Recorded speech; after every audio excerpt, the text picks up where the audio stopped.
마태복음 3장 1절에서 12절까지의 말씀, 주의 말씀을 들으십시오. 그때 세례 요한이 이르러 유대 광야에서 전파하여 말하되 회개하라 천국이 가까이 왔느니라 하였으니 그는 선지자 이사야를 통하여 말씀하신 자라. 일렀으되 광야에 외치는 자의 소리가 있어 이르되 너희는 주의 길을 준비하라 그가 오실 길을 곧게 하라 하였느니라. 이 요한은 낙타털 옷을 입고 허리에 가죽띠를 띠고 음식은 메뚜기와 석청이었더라. 이때 예루살렘과 온 유대와 요단강 사방에서 다 그에게 나와 자기들의 죄를 자복하고 요단강에서 그에게 세례를 받더니 요한이 많은 바리새인들과 사두개인들이 세례 베푸는 대로 오는 것을 보고 이르되 독사의 자식들아 누가 너희를 가르쳐 임박한 진노를 피하라 하더냐. 그러므로 회개에 합당한 열매를 맺고 속으로 아브라함이 우리 조상이라고 생각하지 말라. 내가 너희에게 이르노니 하나님이 능히 이 돌들로도 아브라함의 자손이 되게 하시리라. 이미 도끼가 나무 뿌리에 놓였으니 좋은 열매를 맺지 않은 나무마다 지켜 불에 던져지리라. 나는 너희로 회개하게 하기 위하여 물로 세례를 베풀거니와 내 뒤에 오시는 이는 나보다 능력이 많으시니 나는 그의 신을 들기도 감당하지 못하겠노라. 그는 성령과 불로 너희에게 세례를 베푸실 것이요 손에 키를 들고 자기의 타작마당을 정하게 하사 알곡은 모아 곳간에 들이고 쭉저기는 꺼지지 않는 불에 태우시리라. 아멘. 네, 우리 연극과 뮤지컬을 즐겨 보시는 분들이 계십니까? 보통 무대에 주연 배우들이 화려하고 아름답게 멋있는 연기들을 합니다. 관객들의 박수갈채를 받고 관심과 사랑을 한몸에 받습니다. 이러한 무대 위의 영웅을 만들기 위해서 꼭 필요한 것은 무대 뒤에 선 인물들입니다. 커튼 앞에서 무대를 빛내는 그들을 위해 무대 뒤에서 묵묵히 자신의 자리에서 최선을 다해 섬기는 이들이 있습니다. 이들 가리켜 우리는 무대 뒤에 서 있는 영웅들이다 할 수 있죠. 이 땅에 가장 낮은 자로 오신 예수님이지만 예수님은 가장 큰 영웅이었습니다. 예수님이라는 무대 위 영웅을 가장 빛나게 한 무대 뒤에 선 인물이 누구일까요? 바로 오늘 본문에 나오는 이 세례 요한입니다.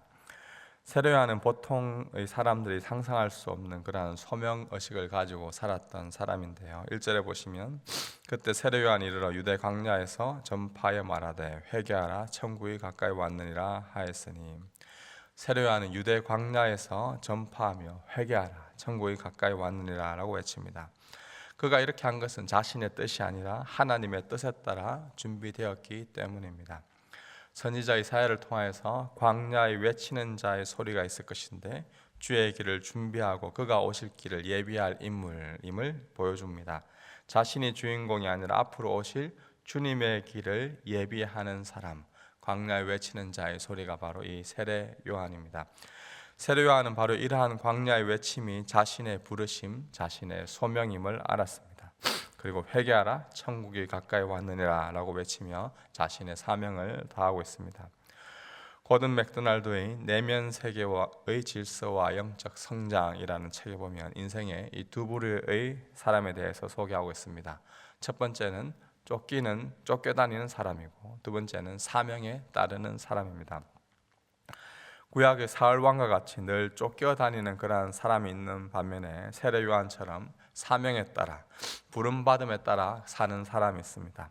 쫓겨다니는 사람은 브레이크 없이 달립니다. 그래서 겉으로 보기에는 열심히 사는 것처럼 보입니다. 그러나 막상 그 사람과 함께 있다 보면 쫓겨다니는 사람은 일을 너무 소중하게 여기다 보니까 사람을 무모하게 희생시켜 버립니다. 사울 왕은 자신의 자리를 지키기 위해 다윗을 수없이 많이 죽이려 했습니다. 하나님께 부름받은 왕으로서의 사명을 잃어버린 채 개인적인 감정에 또 원한에 복수에 목숨을 걸고 사명 없이 계속해서 쫓겨다니는 삶을 살았던 것이죠. 이 쫓겨다니는 사람은 지나치게 바쁩니다. 성실건면하게 살아가는 것과 지나치게 바쁘게 사는 것 차이가 있습니다. 여러분들의 삶은 어떠합니까? 인생에는 리듬이 필요한데 사명에 따라가는 사람은 홀로 이 광야에 사는 보내는 그러한 시간들을 가집니다. 반면에 이 쫓겨다니는 사람은 세례 요한과 같이 홀로 광야에서 보내는 시간을 가지 못하고 하나님의 말씀을 들을 시간이 없습니다. 계속해서 무언가에 쫓겨다니는 것이죠. 반면에 세례 요한은 하나님의 목적에 따라 부름받은 삶을 살았습니다. 부름받은 사람은 이 쫓겨다니는 사람과 다릅니다.